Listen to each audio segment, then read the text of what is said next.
Continuing our deep dive into Jonathan Taylor, our 2021 Mover of the Year, we continue to highlight his movement skills across situations and across conditions. Again, remember, that is what dexterity is really about, the ability to solve any emerging movement problem across situations and conditions, per what Nikolai Bernstein told us way back in 67 and well before that point, even. So when we think about how he is solving problems, we have to continue to highlight this idea, ask ourselves this rhetorical or redundant question. What is he attuning to and what is he adapting around? This will start to highlight some things, specifically in these two plays that we have today, but really across our entire deep dive. We're trying to put ourselves within Jonathan Taylor's human movement system and try to tell the movement problem solving story for him based on who he is, what his movement toolbox is offering, and how he perceives the world and attempts to act and interact upon it. So we have two plays today from that New York Jets matchup in Week 9. We had a game and a few plays from Week 7. I think 4 plays from Week 7. We had a few plays from Week 8, and now we have 2 plays from Week 9 that again is across situations and conditions. So it's imperative to see as well as speculate what might be channeling the way that he sees the world in the ways that he attempts to interact upon it. Per usual, with each play, we're going to watch it at 100% speed before diving in deeper, hopefully looking at it through a few different lenses, a few different views, and attempt to put ourselves in that place. Again, hopefully you're seeing some trends here week to week for Jonathan Taylor.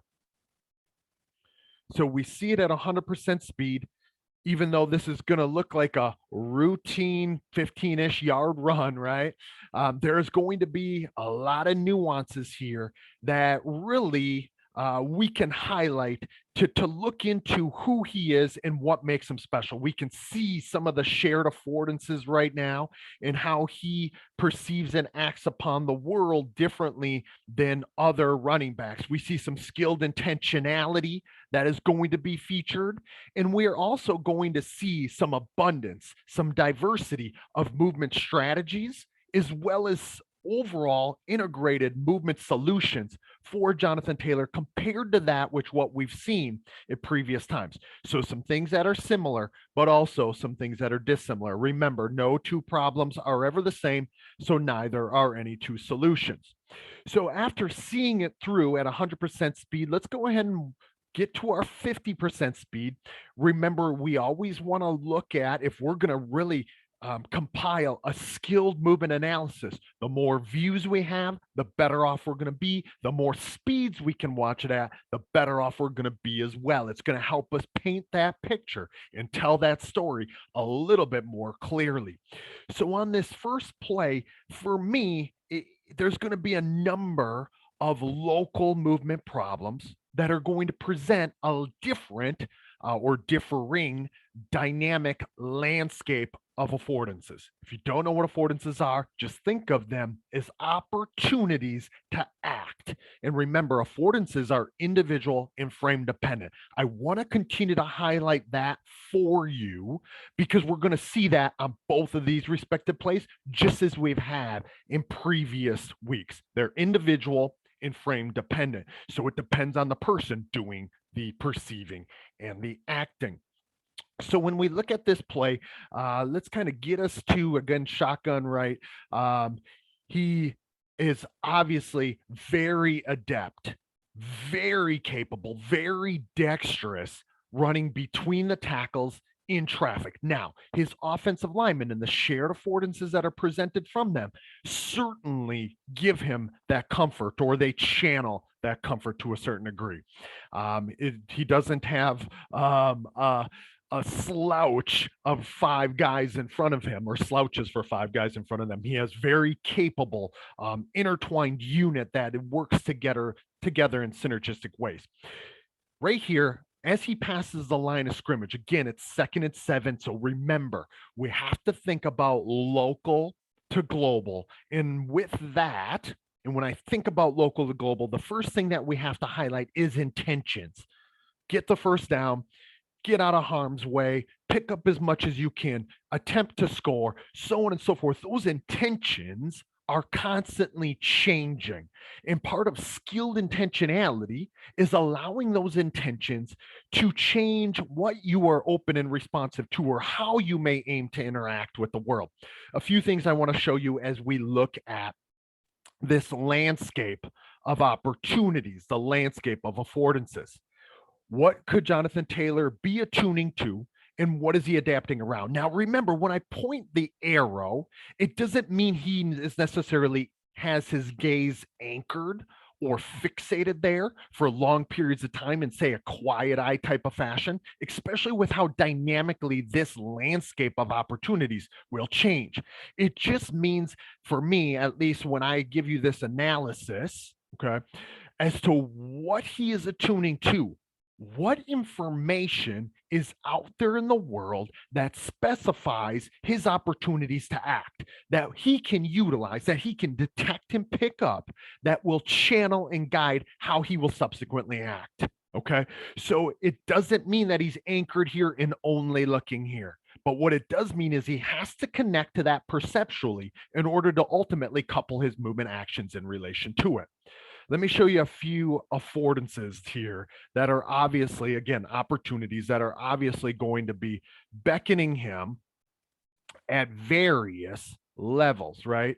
So we think typically when we think about opportunities specifically for running back, yes, behaviors afford behaviors. What do I mean by that? The behaviors of others, such as number 78, I want to say this is, I think that's Ryan Kelly, number 78, and then the linebacker for the Jets, number 52. Those behaviors and how they might unfold is going to channel how Jonathan Taylor, number 28, can interact with the world and maybe what he should do, at least for himself, and how he's connecting and coupling his movement behaviors in relation to the world. Of course, these affordances are space in amounts of grass. Now, remember, affordances are also going to be information sources that, if I could just draw this here, we can see an arrow thing. I don't really like that necessarily, but you can kind of see what I'm after here. Gap, gap, and then again, the gap over here. So those gaps are dynamically changing. And as those gaps dynamically change, remember, affordances will emerge or decay if the gap closes, right? The affordance, the opportunity will continue to decay or emerge dynamically. It depends on when they're looking at it as well. That's why I say they're frame dependent. I know I've said these things before, but I want to make it abundantly clear as to how affordances might be able to help us capture that link between problem disposition and solver behavioral organization. Okay. So affordances are rich, they're meaningful, they're alive, they're out there in the world, and it depends on the performer seeing them and when that performer sees them. Okay.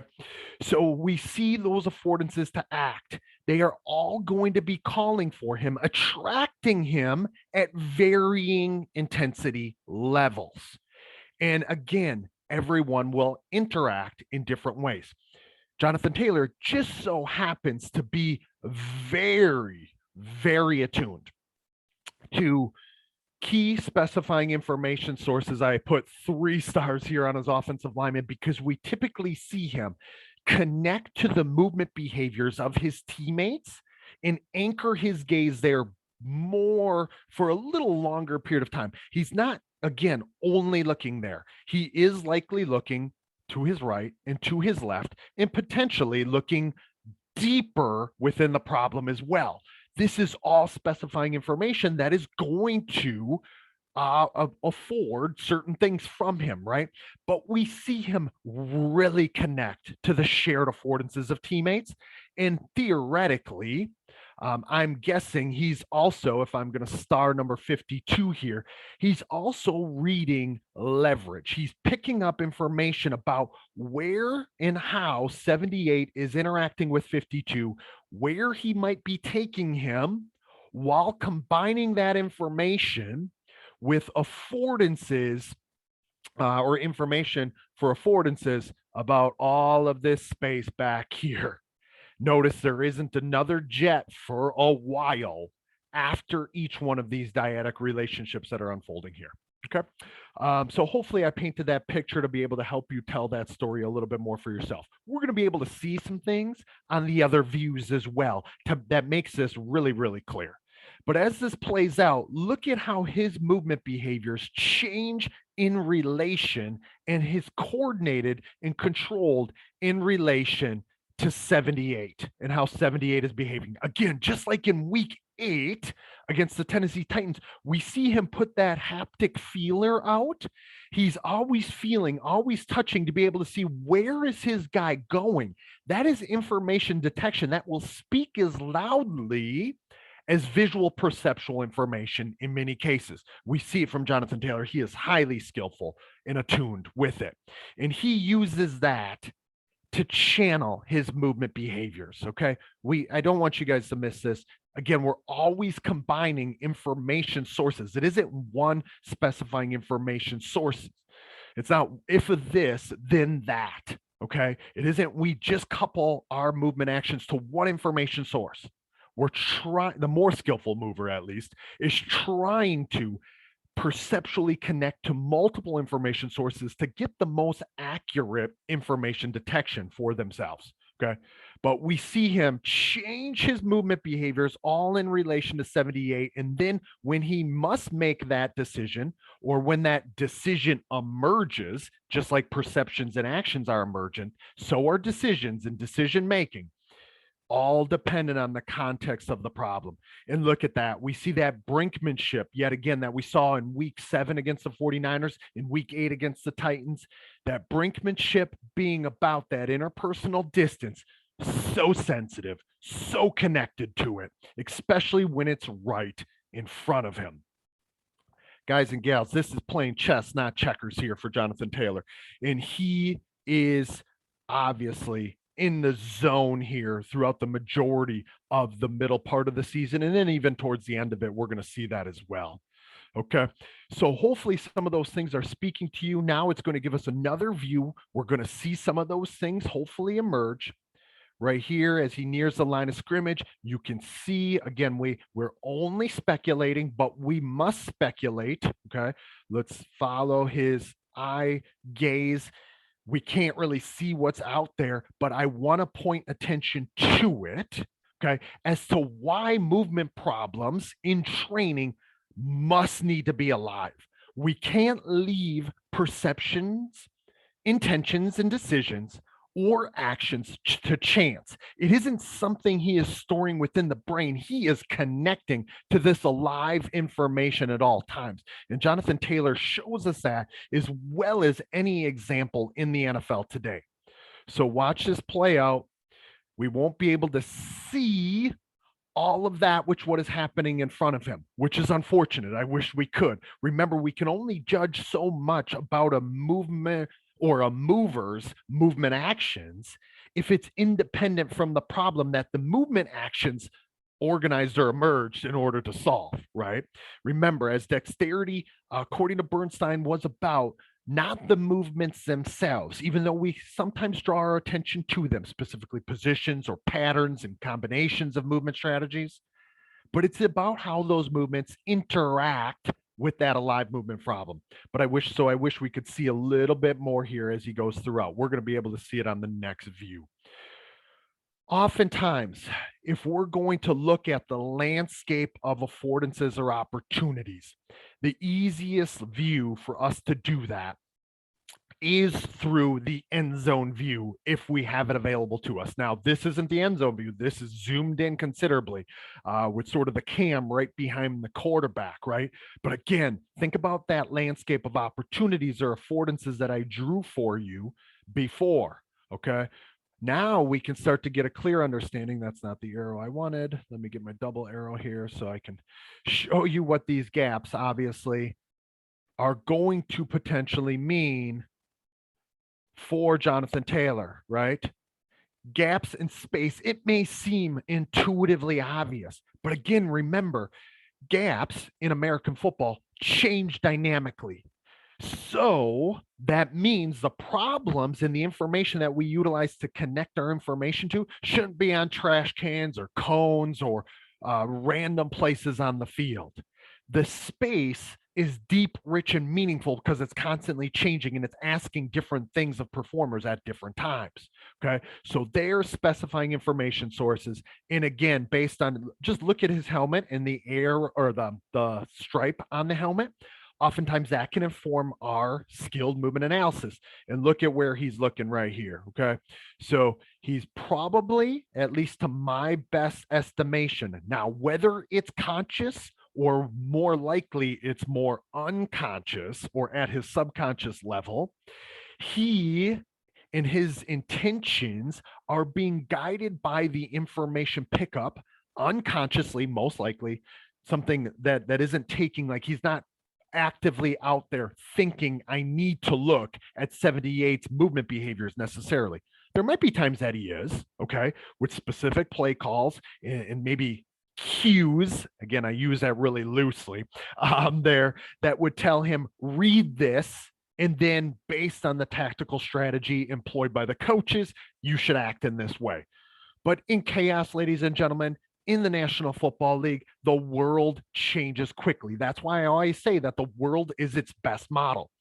So when I drew these air or these stars, I want you to kind of think about what he could be picking up, what information about Ryan Kelly, number 78 here, he is picking up and using that information to inform his decision making and his movement actions. He also sees number 20 back here.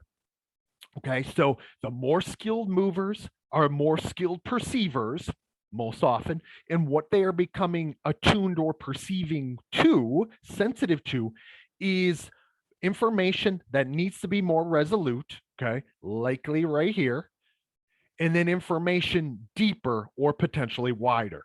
Now, I've mentioned before, sometimes Jonathan Taylor does miss the wider information, but I'm nitpicking here. Okay. We're again, Jonathan Taylor is the one that's out there and he's out there seeing it and acting and adapting upon the world. But again, information deeper. Okay. This information is going to be highly specifying to him. The more connected he can become to that, so the behaviors of number 20, where he's going to go, how deep he is, what direction he's going, what speeds he's moving at, while simultaneously connecting to dynamic gaps to his right and left and to the right and left of Kelly, while simultaneously perceptually connecting to information about this dyadic relationship. Again, levels to this, ladies and gentlemen. Checkers cannot be played out here. This is chess for the most skillful, dexterous mover. And watch now how this unfolds. His move and action. Watch those affordances dynamically change for him. And he goes along with Kelly until he no longer can. Okay. Now, it could be said that I hate to criticize the individual who I say is the most dexterous mover doing it. But if I were working with Jonathan Taylor, this would be the type of problem that I would present more often to him. Sort of this 4v4 type of scenario. Where's the four? Jonathan Taylor, number 28, Pittman, 11, Kelly, 78, and I think this is number 79 right here. Okay. So 4 teammates. Okay. One individual, a skilled mover or a skill player, running back in this case, interacting with 1, 2, 3, 4 opponents. Okay. One guy being free. These are movement problems that I set up pretty frequently for running backs and allow them to become connected to the potential information sources that are guiding their movement actions. Specifically, getting more and more attuned to this cat back here and changing, at least in my practice design, my alive movement problems, changing where this guy is. Okay. And the more exposure, the more experience that every one of these parties has with this type of interaction, the more attuned, the more sensitive they become, the more comfortable they become, the more intentional and open and responsive they become, and ultimately the more adaptable they become. Because what we see here is he misses him when he goes behind this interaction. He actually misses where, let me get my arrows out. You guys know I'm arrow happy. He's going to miss where 20 actually goes. And again, kind of taking this Bruce Lee idea, highest technique is to have no technique. My movement is the result of your movement. Jonathan Taylor's movement is not only the result of this dyadic movement, but should be the result of this movement. And one could say that he should have potentially aimed to go either right here or even to bounce it more outside. Again, this is I'm critiquing here and I'm looking at it in 50% speed and still shots. Okay. So I am at a severe advantage in comparison to Jonathan Taylor having to do this dynamically on the fly. So it's really easy to criticize here. But that is exactly what he should do because there is still some meat on the bone for even the most dexterous mover currently doing it. So we watch this and he actually notice again. I don't want you guys to miss this, okay? Again, chess, not checkers. Watch when he goes behind, see how 20 behaves. And now, if he were here, a little lower, a little bit more coiled, the easiest place for him to go is actually right here to his left, where it is that he ultimately goes. Some of that is being based on this interaction. We can see that the helmet and the leverage peek through of number 52 here in this interaction. So it could be that he was too sensitive to this information that's right in front of him without being as sensitive to the information about this cat back here. Okay. Again, I'm only speculating. But as he does that, then he cuts around it and realizes, oh shit, 20 is there, 4.5, 5 yards away. And he's also got a chaser coming from his left side. So we can only speculate as to what could have unfolded if he would have right here thought about going to his right in any number of fashions. Okay. But again, he's the one that's in charge of the adaptability, and it's still a functional movement solution. And we can only speculate what he was attuning to and what he was adapting around. To move on to our second play, I'll get us set, and we only get one view of this, unfortunately, on this video. And I actually couldn't find the end zone view of this, unfortunately.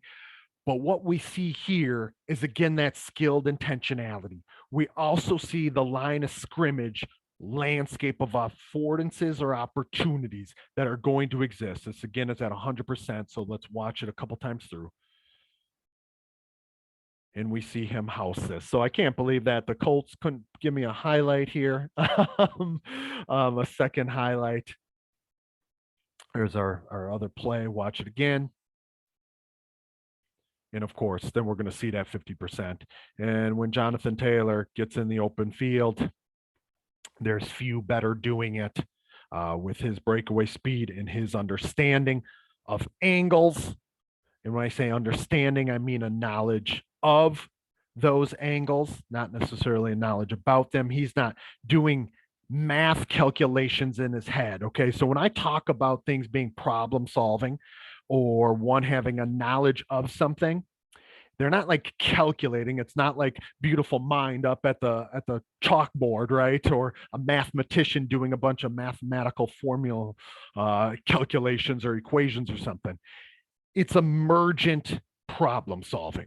It's an integrated movement problem solving process between perceptions, what he's picking up, when he's picking it up, cognition. So there is a cognitive process there, his intentions, how he's aiming to act, the decisions he makes, the thoughts he's thinking when he sees it. They're not overly like, I'm going to do a bunch of mathematician equations in my head, or mathematic equations in my head.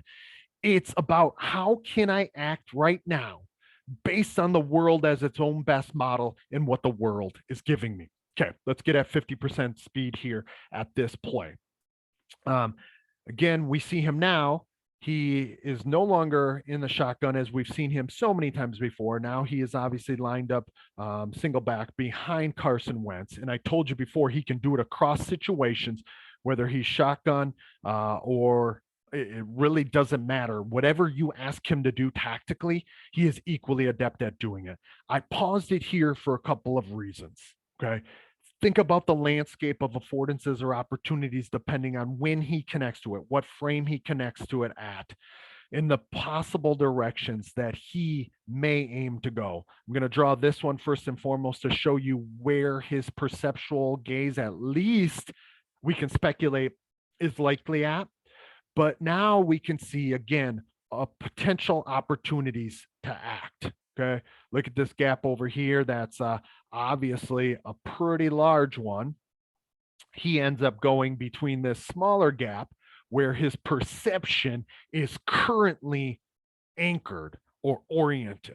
Just because gaze is oriented or anchored there doesn't mean that's the only thing he's picking up, or it also doesn't mean just because someone is looking somewhere that he's necessarily seeing it. Okay. These are all speculations that we're making.